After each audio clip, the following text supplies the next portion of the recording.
बहन और भाई नमस्ते दोस्तों। आज बात करेंगे डॉक्टरी पेशे की, अस्पतालों की, मेडिकल स्टोर की और यहाँ के जो लोग हैं जिनकी समझ अलग अलग है। सबसे पहले आज मैं बात करूँगा डॉक्टर ललित किशोर चांदवानी। दोस्तों, कोरोना काल से लेकर आज तक एक बड़ा नाम शहर में उन्होंने कमाया है। काफ़ी डॉक्टरों को पीछे छोड़ते हुए आज वो डॉक्टरी पेशे के साथ साथ मानव सेवा भी कर रहे हैं। इसके लिए मैं उन्हें और उनके परिवार को, उनके आदरणीय पिताश्री को धन्यवाद देता हूँ कि व्यक्ति जो अच्छे गुण सीखता है ना, तो कहीं न कहीं उसके माता पिता का हाथ रहता है, उनके गुरुजनों का हाथ रहता है। इस परिवार पर पूज्य स्वामी शांति प्रकाश जी महाराज, देव प्रकाश जी महाराज का काफ़ी हाथ रहा है। दोस्तों, इनके साथ में मन्नू मनोहर लाल डोडवानी, गुनगीत हॉस्पिटल, इनको भी मैं दिल से धन्यवाद देता हूँ। काफ़ी मधुर स्वभाव इनका है। पैसे एक तरफ है, इंसानियत एक तरफ है। उसके बाद पिछले दिनों हमने डॉक्टर नितिन सचदेव से आँख का ऑपरेशन कराया स्वामी सर्वानंद अस्पताल में। दोस्तों, हमने अपनी फीस दे करके ऑपरेशन कराया, पर प्रश्न वो नहीं होता है उनका स्वभाव कैसा है, परमात्मा को कितना मानते हैं। कितनी छोटी सी फीस में शुक्रवार के दिन सैकड़ों लोगों को स्वामी सर्वानंद अस्पताल में देखते हैं। मैं उनको धन्यवाद दूंगा। उनकी खुद की भी अस्पताल है, पर आज उन्होंने काफ़ी नाम कमाया है। दोस्तों, किसी ज़माने में हमारे आदरणीय डॉक्टर जुड़िया सिंघानी साहब भी थे। उन्होंने भी काफ़ी नाम कमाया था। मैं उनको कभी भूल नहीं पाता हूँ। आज वो मुल्क में बैठे हैं, हमारे साथ उनकी बातचीत होती है। दोस्तों, इस डॉक्टरी पेशे को किस तरह से कुछ लोगों ने, सब ने नहीं, कुछ लोगों ने एक व्यवसाय बना लिया है और एक कमाई का जरिया बना लिया है, और इंसानियत से उनका कोई वास्ता नहीं है। हमारे आदरणीय महात्मा गांधी जी ने कहा था कि गरीबों को शिक्षा, न्याय और स्वास्थ्य फ्री में मिलना चाहिए। बाकी उनको फ्री में बाकी चीज़ों की आदतें न डालें, क्योंकि वह लोग भी आगे बढ़ें और उन्नति करें। लेकिन हम लोग उनकी आदतें ख़राब करते हैं। ये मैं कभी और बताऊंगा, नहीं तो वीडियो बड़ा होते जाएगा। बात करेंगे ललित चांदवानी और मन्नू की। मन्नू जो हैं हमारे मित्र जैसे हैं, काफ़ी उनका प्रिय स्वभाव रहा है।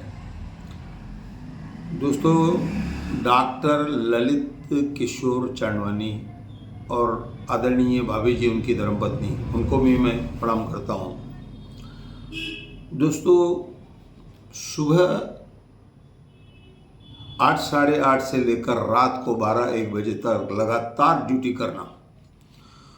जितने पेशेंट फीस लेकर देखे जाते हैं, मामूली फीस है उनकी, कोई बड़ी फीस नहीं है। अमन टाकीज के पास उनकी क्लिनिक है, और बाकी वो किस तरह से काम करते हैं मैं बता रहा हूँ आपको। कोरोना में काफ़ी उन्होंने लोगों की सेवा की, उसमें मैं भी था।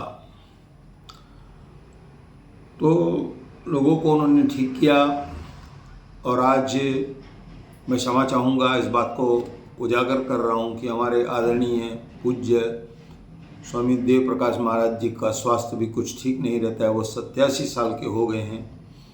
एक दो बार मुझे खबर मिली कि उनका स्वास्थ्य कुछ नरम चलता है और उनकी सेवा भी डॉक्टर ललित चांदवानी करते हैं, क्योंकि उनका काफ़ी नज़दीक संबंध रहा। और हमारे दादा दौलत राम चांदवानी देवी शौक वाले, उनके भतीजे हैं ये प्रकाश चांदवानी और वासु चांदवानी के सौतेले भाई हैं।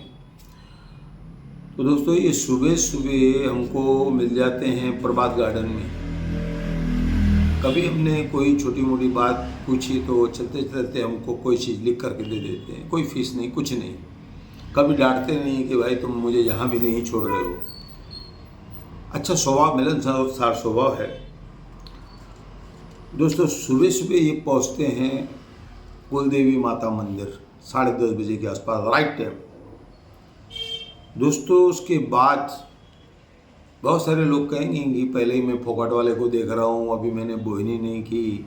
ऐसी बात इनके पास नहीं है। पहले ये आपको गुणगीत अस्पताल गांधी रोड बाहर मिलेंगे। उसके हमारे मित्र, और मैं कहूँगा कि हमारे पहले शिष्य जीतू काररा, वो उनके साथ रहते हैं। चलो सेवा करते हैं, वो लोगों की सेवा करते हैं, जीतू डॉक्टर साहब की सेवा करता है। तो दोस्तों गुणगीत अस्पताल में उनके 1-2 पेशेंट है, उसके लिए वो आते हैं। पर मैं आपको बता दूं 8 या 10 पेशेंट प्रतिदिन,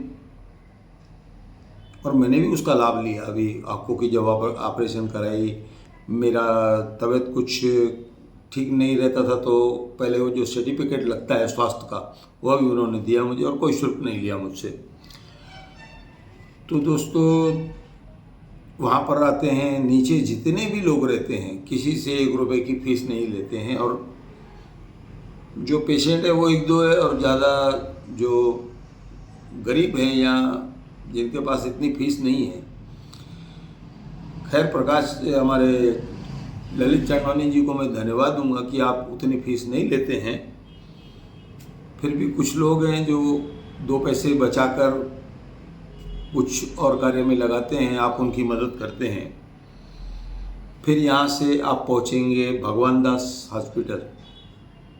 वहाँ पर भी लोग जितने नीचे रहेंगे उनको आप देखते हैं, उनको आप बताते हैं, उनको आप दवा लिख करके देते हैं। फिर कल अचानक मैं आपसे सत्य साईं हेल्थ सेंटर में मिला। जीतू जो मेरे बहुत नज़दीक हैं, उन्होंने बताया कि डॉक्टर साहब रविवार को यहाँ आते हैं, कि आप रविवार को भी छुट्टी नहीं करते हैं।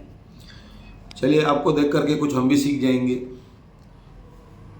तो सत्य साईं हेल्थ सेंटर में भी बहुत सारे डॉक्टर आते हैं। उसी तरह आप भी निःशुल्क लोगों को देखते हैं और बताते हैं। दोस्तों मैं बता दूं कि डॉक्टर साहब की उम्र भी ज़्यादा नहीं है। उसके बाद आप जाएंगे रेड क्रॉस हॉस्पिटल। उसके बारे में हमने एक बहुत बड़ा वीडियो बनाया था, दिखाया था कि किस तरह से वहाँ पर मानव सेवा होती है, किस तरह से डायलिसिस सेंटर है। बहुत सारे डॉक्टर आते हैं, कम फीस में आते हैं। तो दोस्तों वहाँ पर आप जाते हैं, आदरणीय भाभी जी, आपकी धर्मपत्नी जी वहाँ पर दांतों की डॉक्टर हैं। मैं उनको भी धन्यवाद देता हूँ, मैंने कभी उनसे मिला नहीं हूँ। दोस्तों अब ये हो गई बात हमारे चांदवानी जी की, ललित चांदवानी जी की। उसके बाद रात को इन्होंने एक समय, मेरे हिसाब से 7, 7:30 या 7:30 से 8 बजे तक आधे घंटे में लोगों की फाइल देखते हैं। आप कहीं से भी इलाज कराइए, कुछ भी कराइए, उनको फाइल दिखाएंगे, वो देखेंगे और निःशुल्क देखेंगे। ये टाइम उन्होंने रखा हुआ है लोगों के लिए। तो दोस्तों ये आपका बहुत बड़ा बड़प्पन है। आपके पिता काफ़ी महान इंसान हैं, मैं उनसे भी मिला, लेकिन आज आपके कारण वह भी गर्व महसूस करते होंगे और अपना सर, अपना सीना तान कर चलते होंगे कि आप जैसे सुपुत्र उनके हैं। उसके बाद में डॉक्टर मन्नू डोडवानी, हमारे गुणगीत हॉस्पिटल में ही भाई साहब रहते हैं।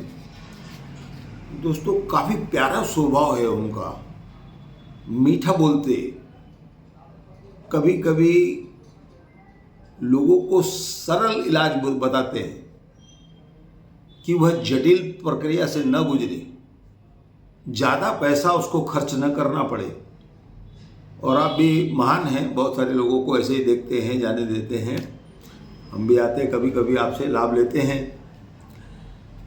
डॉक्टर साहब थोड़ी बहुत सेवा हम भी कर लेते हैं, हमारा अपना पेशा है, लेकिन हम भी इन सब चीज़ों के पीछे नहीं दौड़ते हैं। अब मैं इन दोनों महान व्यक्तियों के बारे में आपको बताया। जो हमारे भाई मन्नू डॉक्टर हैं, वह शायद सरस्वती बिल्डिंग में रहते हैं और कभी भी बुलावे पर रात को, आधी रात को आ जाते हैं, लोगों के घर पहुंच जाते हैं, कोई फीस नहीं, कुछ नहीं। तो ये काफ़ी सेवा कर रहे हैं। अब मैं आपको बताऊं कि उस दिन एक वीडियो में आया कि हिंदुस्तान में 10 बड़े अस्पताल हैं जहां पर आँखों का, मोतियाबिंद का निःशुल्क इलाज होता है। उस वीडियो में हमारे किसी अस्पताल का नाम नहीं था, मैं ले रहा हूँ उनका नाम। सबसे पहले तो मैं बता दूं कि 1973-74 में, बहुत 8 साल का था जब मैंने देखा कि डॉक्टर मोदी भाऊ परशुराम जी के कहने पर सैकड़ों लोगों का मोतियाबिंद ऑपरेशन का निःशुल्क ऑपरेशन करते थे। ठंडियों के मौसम, खाना, भोजन, आराम। वो उस समय जो ये मोतियाबिंद था ना, काफ़ी जटिल था, लोग डरते थे, आँख को बंद कर दिया जाता था, ढक दिया जाता था, रोशनी ना पड़े। आज हमारे डॉक्टर ऐसे बैठे हैं, वहाँ ऑपरेशन करते हैं, बेटा ये चश्मा यहाँ से पहन के घर तक जाओ, चश्मा निकाल देना, पट्टी निकाल देना। आज इतनी सरल प्रक्रिया हो गई है और मशीनें भी आ गई है और बहुत सारे स्थानों पर निःशुल्क सेवा चालू है, संतों की तरफ से, लोगों की तरफ से।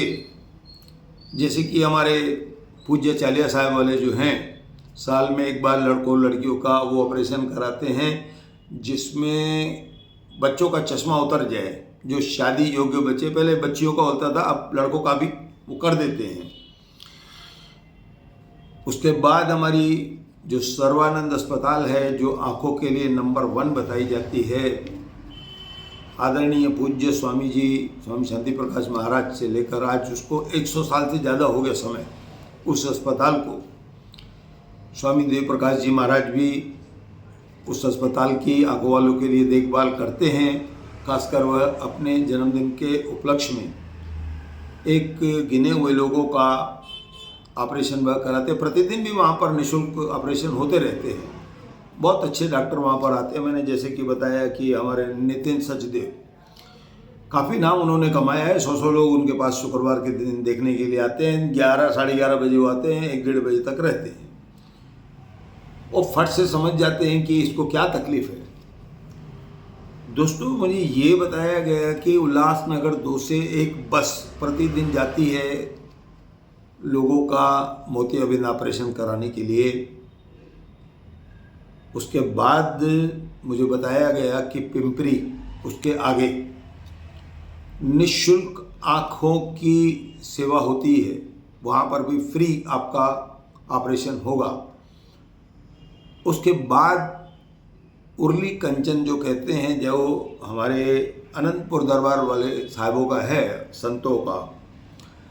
दोस्तों, वहाँ पर मैं आपको बता दूं, कुछ अस्पतालों में आज ये नियम है कि अगर जो लेंस लगता है वह वो लोग लगाएंगे, लेकिन आपने अगर कहा नहीं हमको अच्छा वाला लेंस चाहिए, तो वो कहेंगे ऑपरेशन के पैसे भी आपको पड़ने पड़ेंगे। लेकिन बताया गया कि उर्ली में ऐसा नहीं है। वहाँ पर बताया गया कि ज़्यादा से ज़्यादा आपको कौन सा लेंस चाहिए, या फिर आप 20,000 रुपये भरो, लाइफ टाइम आपको वो लोग निःशुल्क सर्विस देंगे अगर आपकी आँखों को कुछ हुआ तो इस तरह से मुझे बहुत सारी जानकारियाँ मिलती है। जैसे कि ब्यास में पूज्य राधा स्वामी साहब की तरफ से ये सेवा सालों से चलती है। अमृतसर में भी चलती है, गोल्डन टेम्पल में। दोस्तों, ये मैंने सेवाएं बताई आपको। अब मैं ये कहूँगा, एक चीज़ मैं भूल गया बताना आपको। हमारे आदरणीय देश पांडे साहब भी हैं आशीर्वाद हॉस्पिटल से। दोस्तों, आधी रात को आपको भर्ती कर दिया जाएगा, आपसे डिपॉजिट भरने के लिए नहीं कहा जाएगा।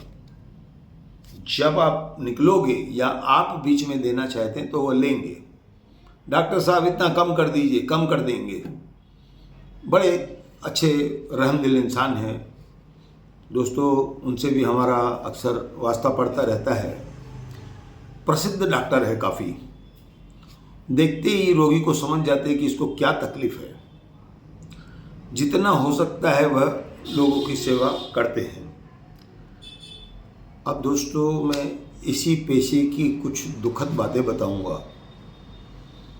अब कुछ डॉक्टरों ने इसको पेशा बना लिया है।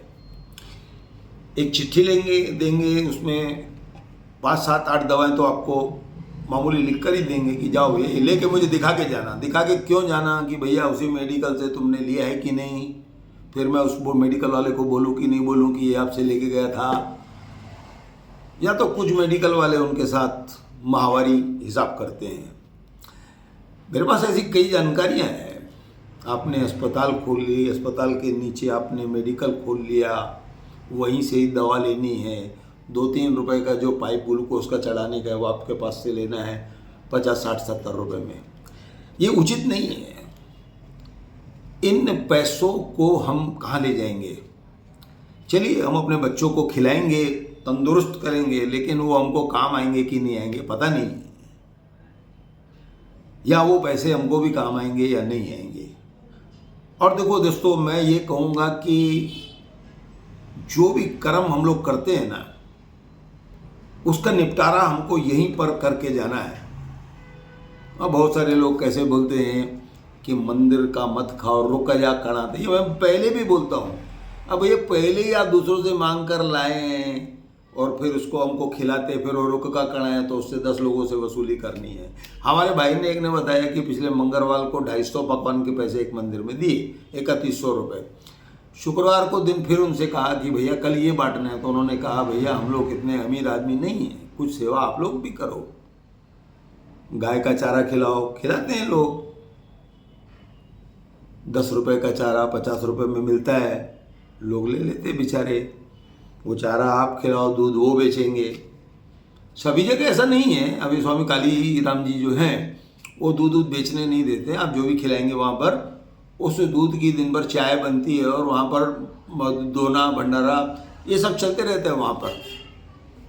और उसके बाद अब मैं एक बहुत बड़ी बात आपको बता रहा हूँ और आपकी बुद्धि की बात आपको मैं बता रहा हूँ।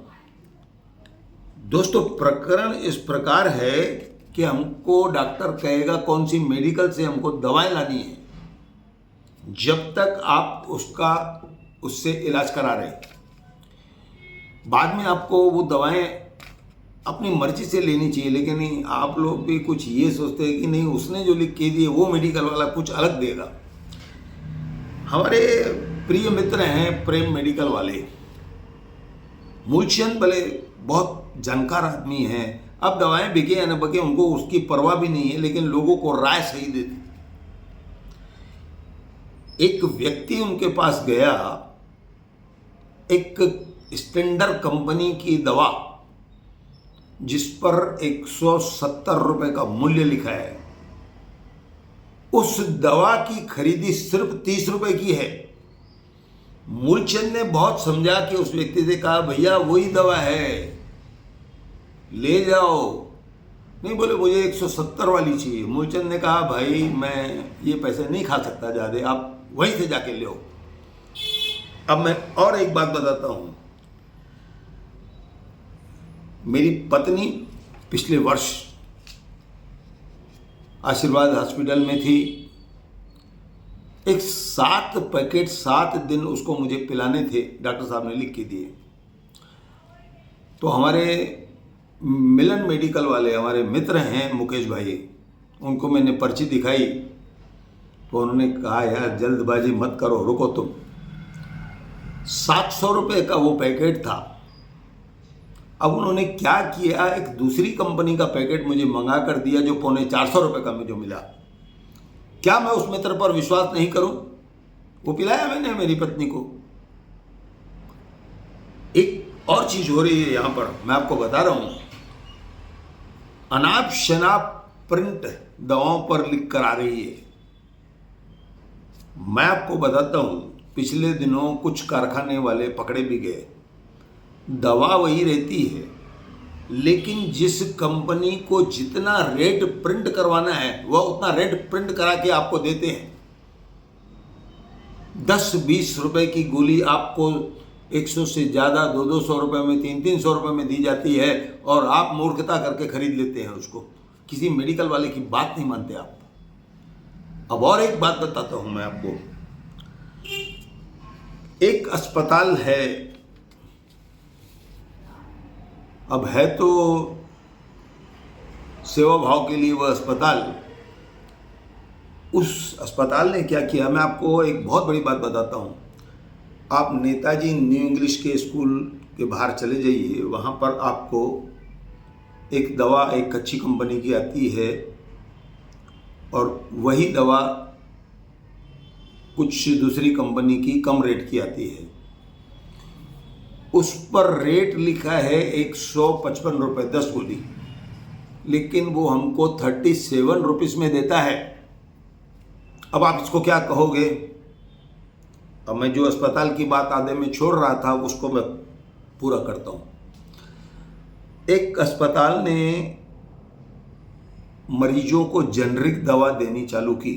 मैंने बताया कि 155 रुपये की दवा 37 रुपीज़ में मुझे मिली। अब वो होलसेल में कितने की? इन दवाओं में ये तकलीफ है, एक मेडिकल वाला दूसरे भाव में देगा, दूसरा तीसरे भाव में, मेरे को दूसरे भाव में देगा, दूसरे को दूसरे भाव में देगा। दूसरी बार उसको खुद को पता नहीं कितने में दिया था। भाई साहब कितने में दिया था आपको, अगर मैं पहचान वाला हूं तो, नहीं तो वो फंस जाएगा।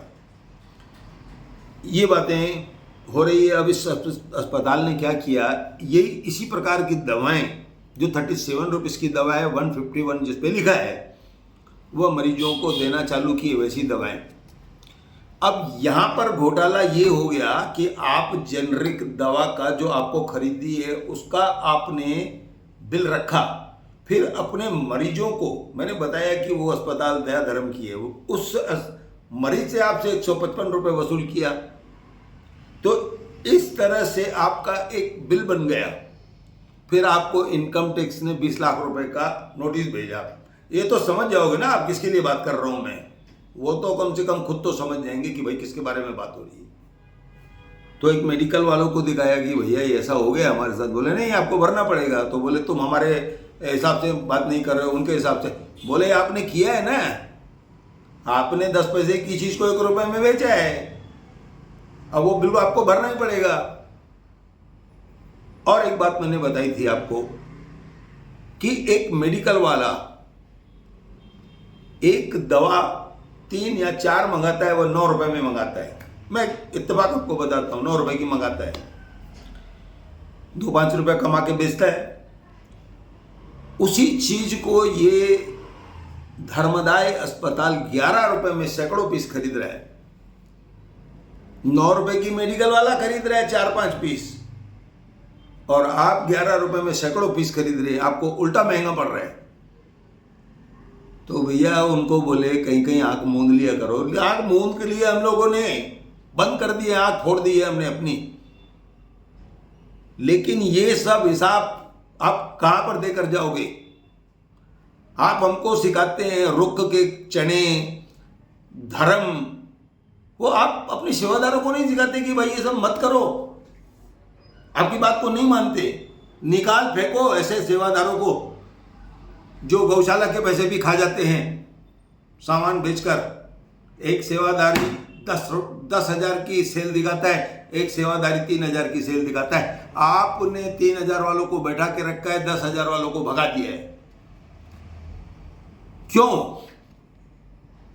आपके ऊपर भी दबाव है कि ये आपको नुकसान पहुंचा देंगे, या इनको कोई बोलने वाला नहीं है, आपके अस्पताल के बिल, जो गरीबों को आप दवा बांटते हैं, उस बिल की जांच करने वाला कोई मेडिकल वाला आपके साथ बैठने के लिए तैयार नहीं है, क्योंकि उसको बाकी मेडिकल एसोसिएशन दबाव डालेगा कि मत करो ये सब, क्यों कर रहे हो तुम ऐसा। दोस्तों, ये मैंने आपके लाभ की बात बताई और सत्यता बताई।